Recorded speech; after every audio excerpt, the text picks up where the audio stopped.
हर बार जब सौतेली माँ अपनी बेटी के लिए लंच बनाती तो चावल की गेंद के अंदर एक सिक्का छिपाकर उसे स्कूल भेज देती, लेकिन हर बार लड़की घर लौटती तो लंच बॉक्स खाली होता और बेटी बिल्कुल ठीक दिखती।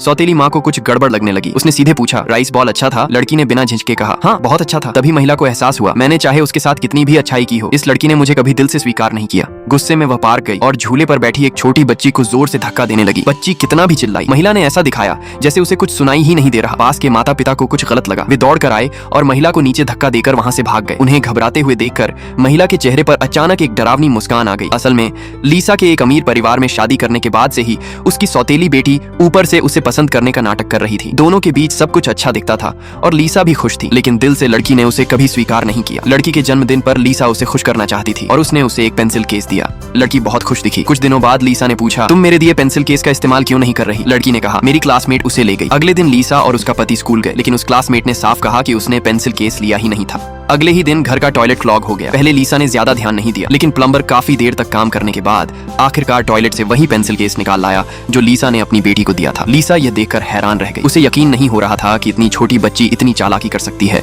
उसी दिन जब वह अपनी बेटी को स्कूल छोड़ने गई तो टीचर ने ऐसी बात बताई जिसने उसे और भी चौंका दिया। पिछली दोपहर लंच के समय सभी बच्चे खाना खा रहे थे, लेकिन उसकी बेटी अचानक रोने लगी। टीचर ने उसे शांत करने के लिए पूछा तो लड़की ने कहा, लीसा ने मेरे लिए लंच नहीं बनाया। टीचर की बात सुनकर लीसा हैरान रह गई। वह तो रोज अपनी बेटी के लिए लंच बनाती थी और लड़की हर बार उसे स्वादिष्ट बताती थी। ऊपर से लंच बॉक्स भी हमेशा खाली वापस आता था। लीसा कुछ समझ नहीं पा रही थी, लेकिन उसे बिल्कुल नहीं पता था कि मासूम दिखने वाली उसकी बेटी ने असल में खिड़की के पास खड़ी एक दूसरी लड़की को धक्का देकर बाहर गिरा दिया था।